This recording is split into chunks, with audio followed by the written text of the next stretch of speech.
Ahojte všetci poznatkochtiví ľudia pri novom diele podcastu Intelliger, vzdelávacej platformy v oblasti financií, ekonómie, biznisu a osobnostného rozvoja.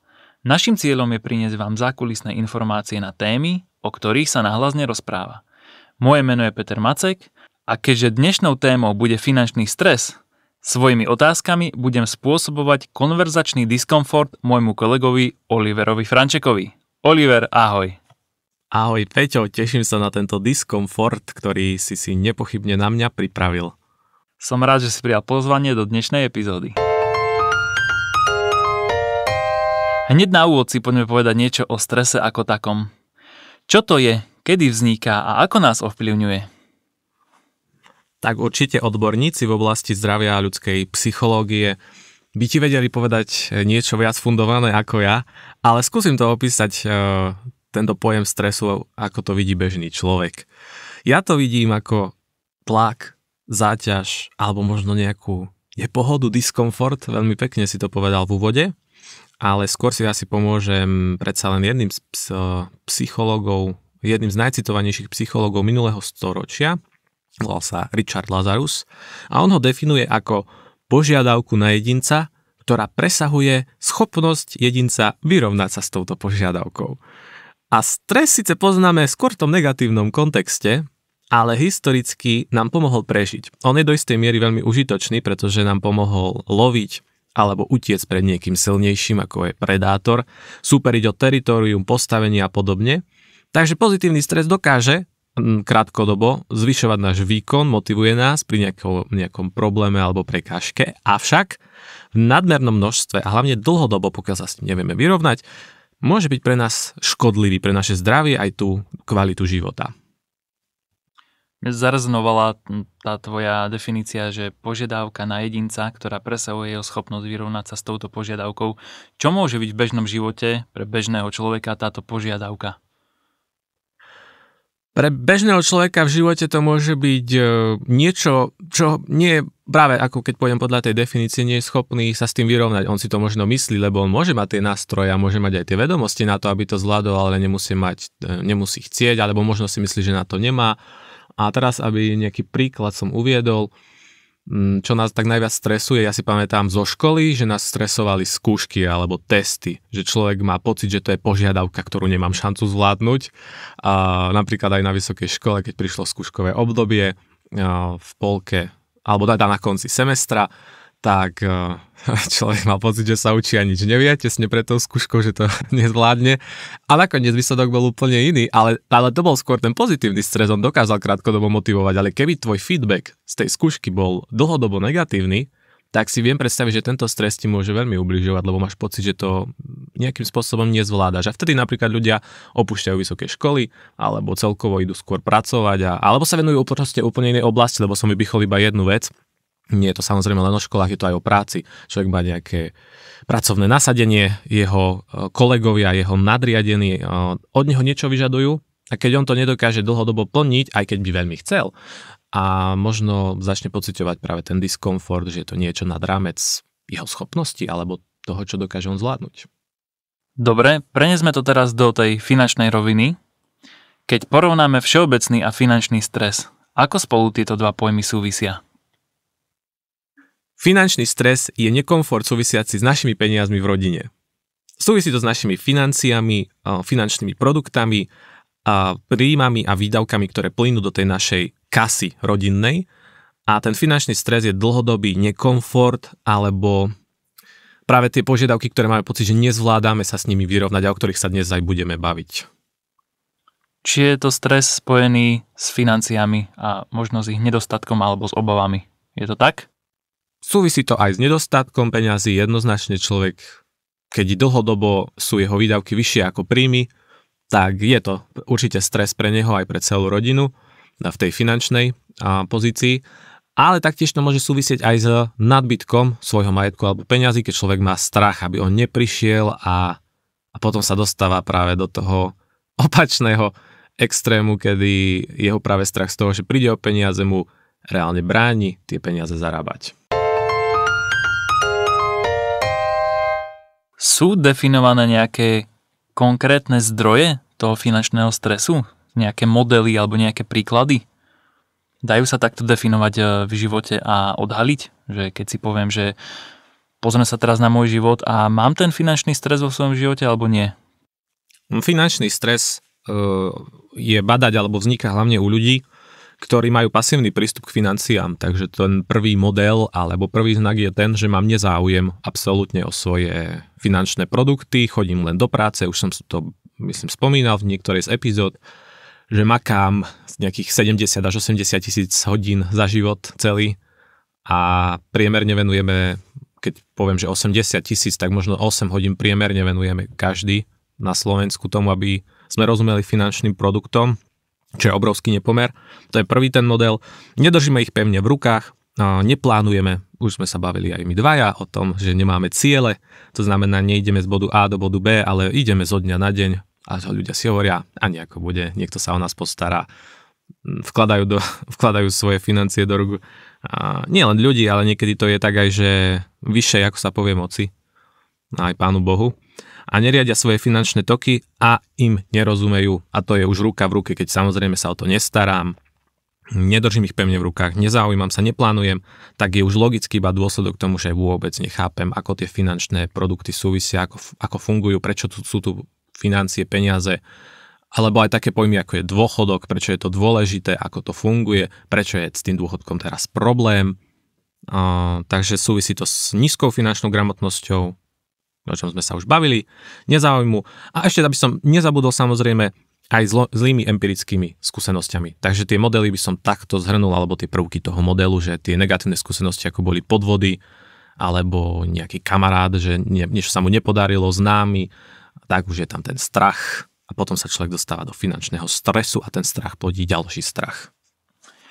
Krásne si mi nahral na moju ďalšiu otázku, pretože som sa chcel spýtať, že či ten finančný stres je bežným javom v našej krajine a ak áno, alebo ak nie, ako to bolo v histórii a či je to novodobý trend?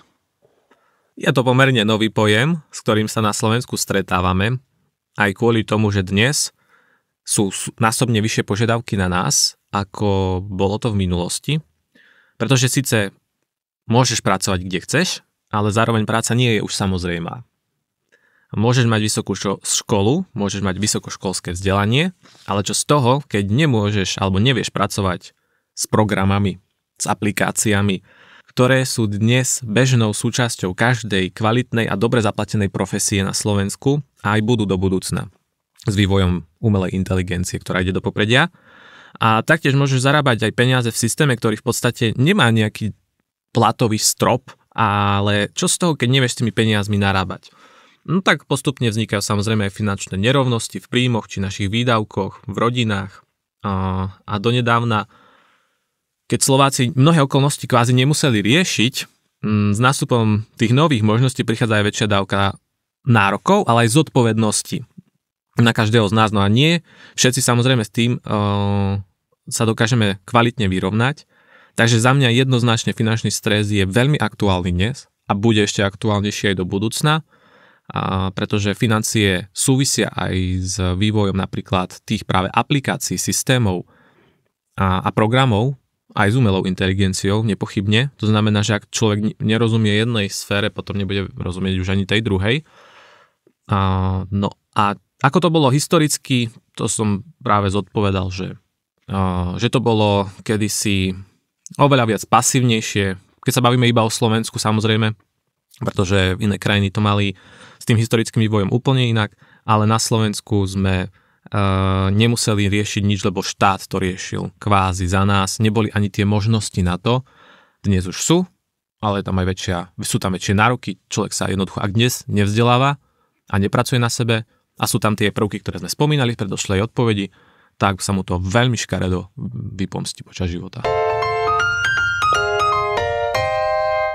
Od čoho závisí miera finančného stresu v živote človeka? Je to dané aj vzdelaním, kultúrou alebo nejakými ďalšími faktormi?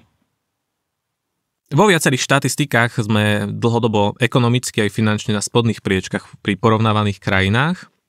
Má to vplyv na nás globálne, na všetkých a zároveň na každého jedinca, keďže my všetci tvoríme ten celok, naše Slovensko.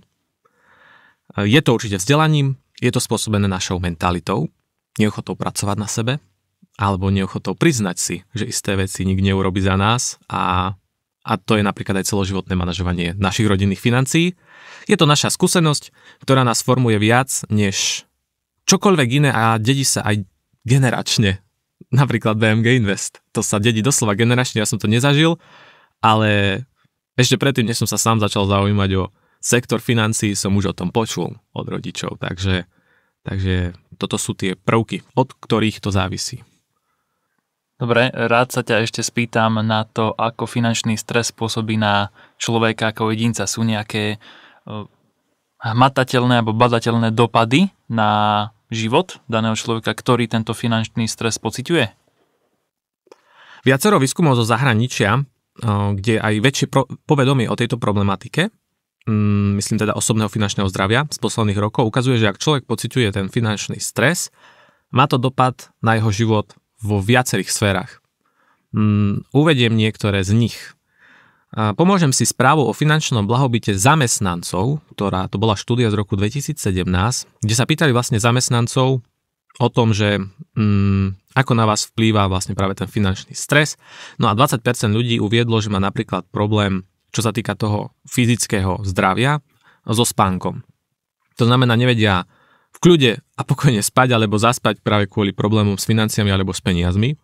Ďalší výsledok z tej štatistiky, ktorý vychádza, že 25% zamestnancov, to je 1/4, pripustila, že finančné starosti majú vplyv na ich produktivitu v práci. To znamená na ich výkon, na pracovisku, čo je veľmi dôležité aj pre zamestnávateľa, samozrejme aj pre nich samých, pre ich schopnosť generovať príjem.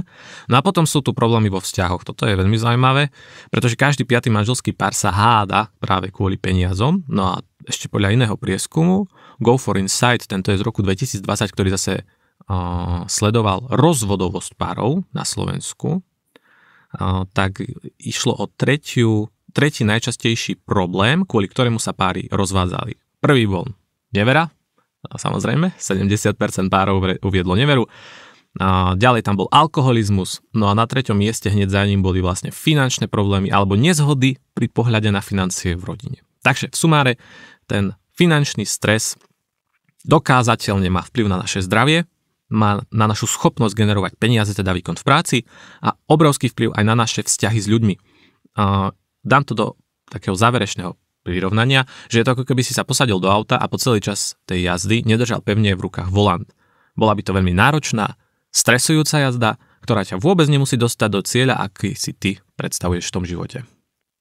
Čiže je možné, že strach z nerovnováhy vo financiách nám paradoxne bráni zarobiť viac peňazí, keďže sme menej kreatívni a efektívni?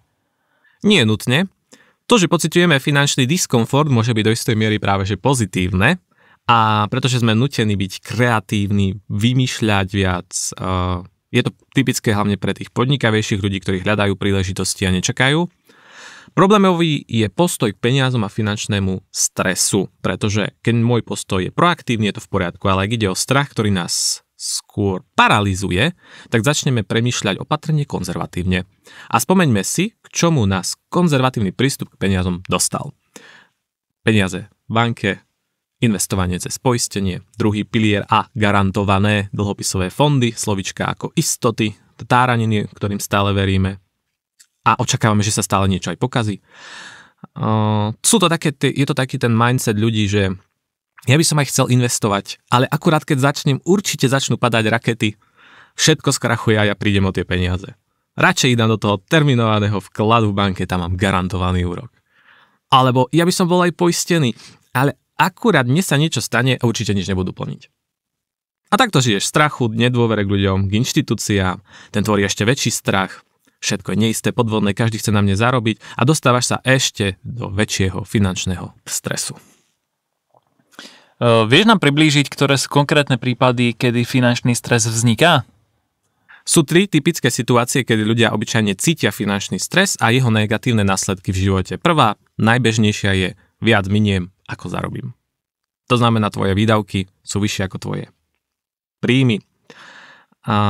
Štatisticky cez 20% rodín si netvorí takmer žiadnu finančnú rezervu, takže napríklad idú od výplaty k výplate, keď sa mesiac podarí, fungujem. Ale keď sa mesiac nepodarí, tak začneš fungovať ako náš štát dlhodobo funguje, že do štátnej kasy prichádza viac, menej príjmov teda a máš vyššie výdavky, tak to inak funguje dlhodobo naozaj naša štátna kasa a vieme, k čomu to smeruje. A keď nevieme, tak to môžeme povedať k ničomu dobrému.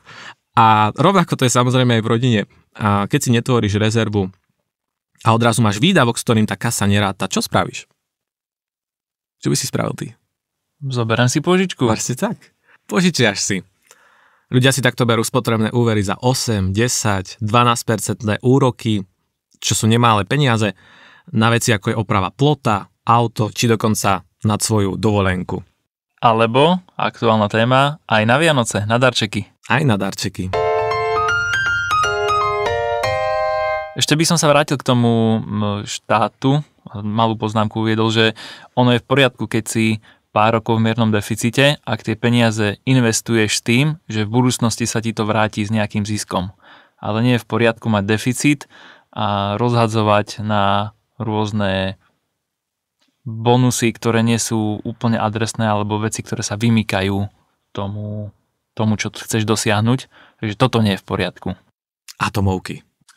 Trebárs. Výborný pojem. Ale ja by som sa ešte vrátil k tomu, čo si povedal, že prečo majú ľudia tendenciu minúť viac peňazí, než zarobia? Prečo si ľudia požičiavajú na veci, ktoré si nemôžu dovoliť? Lebo majú pocit, že niektoré výdavky sú nevyhnutné a iné sú nepodstatné. Televíziu si napríklad chcem platiť, musím platiť aj Netflix, veď ho majú známi, všetci to sledujú. Chcem to mať aj ja v rodine, nejaký ten svoj životný štandard. Ale odložiť si mesačne 100 eur, aby som si vytvoril ten rezervný vankúš a zároveň vytvoril návyk odkladať si, to už také podstatné nie je pre tých ľudí. Vyžaduje to rozhodnutie, vyžaduje to vôľu a hlavne musíš zmeniť úplne priority. Príde výplata, nekúpim si hneď cigarety, lebo som v strese, ale ako prvú vec si odložím z výplaty peniaze pre seba, myslím ďalej, než, ako sa hovorí, špička môjho nosa. A to má byť prvá vec inak. Aj v investovaní prvá vec, ktorú máš spraviť, odložiť si na rezervu, na investície, na tie veci, ktoré ťa smerujú dlhodobým cieľom a plánom. Ľudia to robia opačne, pozerajú sa stále krátkodobo. Zaplatiť musím účty, zaplatiť musím tú hypotéku, zaplatiť musím tú televíziu, tú Wi-Fi pre deti a tak ďalej. Ja neverím, že to nie sú nevyhnutné výdavky. Ale práve preto sa treba pozrieť na ten rodinný rozpočet a najprv si odložiť pre seba a ako sa hovorí Warren Buffett, z ostatku žiť ten zvyšný mesiac, pretože tým pádom budeš takto žiť mesiac, 2, rok, 2, 5, 10 a takto budú žiť aj tvoje deti. Oni to na tebe vidia. Takže potrebujeme zmeniť tieto návyky aj, aby sa to zmenilo do budúcna, keďže sme vzorom pre naše deti. Presne tak. Super. Prvé poučenie, alebo jedno z mnohých poučení. Dobre, viac miniem ako zarobím prípad je vlastne prvý prípad vzniknutia finančného stresu. Aké sú tie ďalšie? Druhý prípad, z troch, môžem rovno povedať, je strach z budúcnosti. To sú ľudia, ktorí aj si vedia tu tvoriť tú rezervu, aj majú výdavky dlhodobo nižšie ako príjmy, takže ten rozpočet rodiny je v poriadku, no i tak pociťujú stres. Oni majú stres zo zajtrajška. To je už lepší typ stresu, pretože oni už vidia ďalej, oni už pozerajú na tie dlhodobé plány a ciele a stále majú oni pocit, že musia zarobiť viac, musím si viac odložiť, čo ak sa mi niečo stane, kto to za mňa bude platiť ten úver, tú hypotéku. Čo ak prídem o zamestnanie? Dnes práca a bývanie nie sú isté. Akú rezervu veľkú si musím vytvoriť, aby som fungoval, ak by som stratil teda to zamestnanie? Je to 3 mesiace, 6 mesiacov, rok? Ďalšia vec je dôchodok. Sledujem rodičov alebo starých rodičov. Napríklad moja babka príde 500 eur, vždy 22. Pani poštárka jej prinesie svoje jej vysnívanú sumu. Je tam aj vdovsky vlastne po detkovi. A vidím už často v mesiaci, keď ja tam chodím ku nej vždy každý týždeň v nedeľu a 10. už tak vydávam, že netrpezlivo odpočítava dní, už mi spomína Oliver, už iba týždeň, 2, už 22. to príde, no babka je imobilná, takže ona musí samozrejme taktiež mať výdavky, ktoré musí platiť a tých 500 eur na dnešnú dobu je veľmi málo, veľmi málo. Potom je tam ten samozrejme stres a strach, že rodí sa menej detí, veľa mladých odchádza do zahraničia, kto na nás bude robiť, budú vôbec dôchodky, aké budú vysoké, koľko by som si mal odkladať radšej po vlastnej osi, dá sa spoliehať na štát. Alebo mám deti, možno posledný príklad.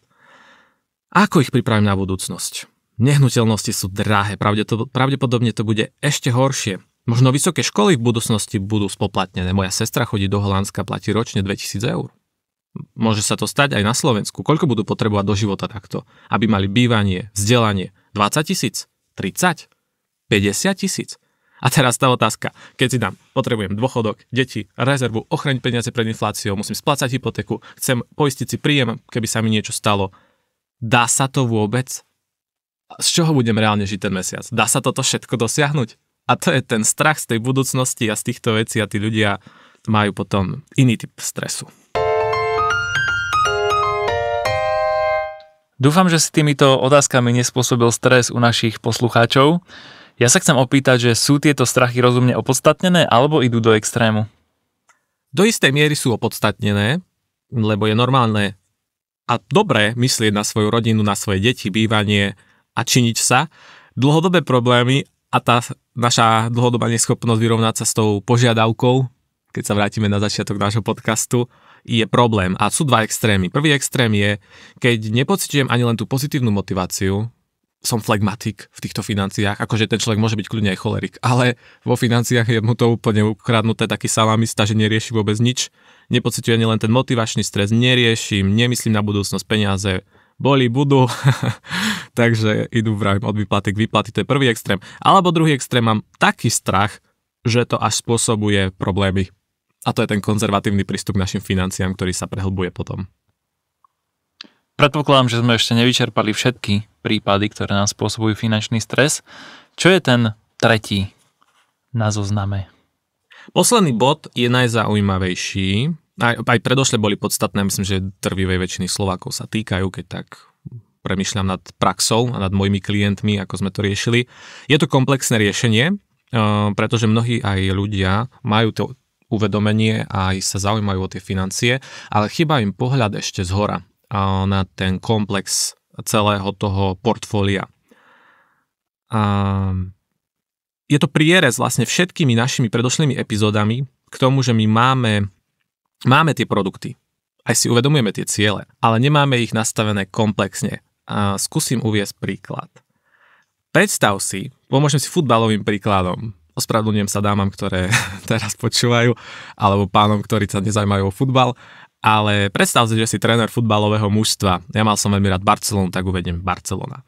Máš vyskladať na najbližších 5 sezón, na ktoré si podpísal ako tréner zmluvu, takú súpisku a nastaviť takú víziu klubu, aby si na konci tých 5 rokov získal trofej Ligy majstrov. To je najvzácnejšia trofej, aká v futbale momentálne sa dá získať. 3-krát vyhral domácu súťaž v Španielsku, futbalovú, a svoj tím, teda tvoj tím sa zaradil medzi 3 najlepšie kluby na svete.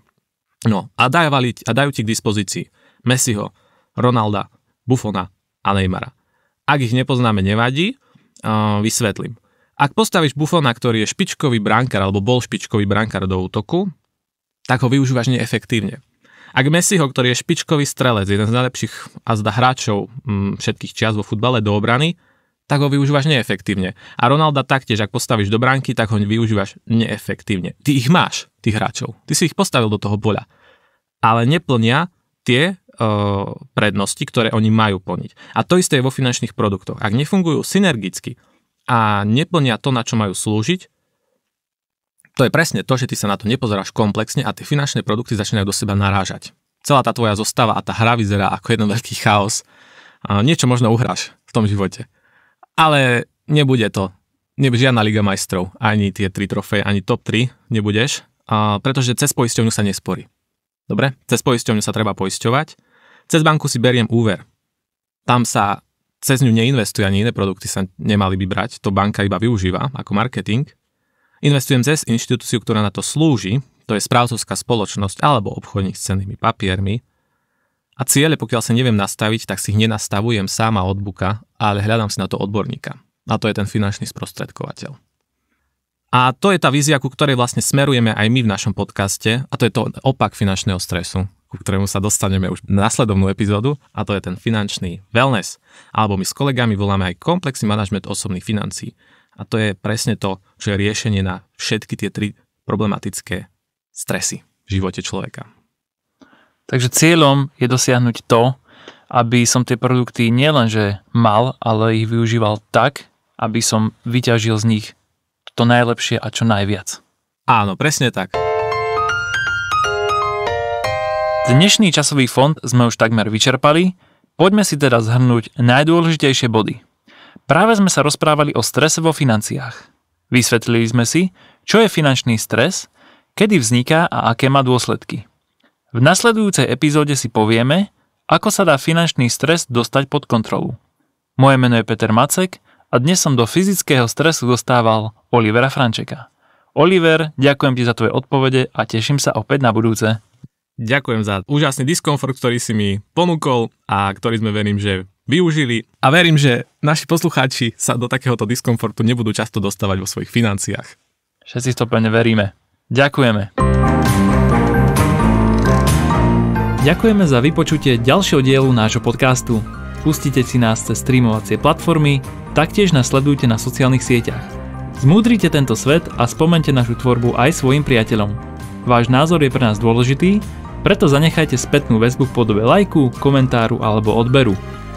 Tešíme sa na vás pri ďalšej časti podcastu Intelliger, vzdelávacej platformy v oblasti financií, ekonómie, biznisu a osobnostného rozvoja.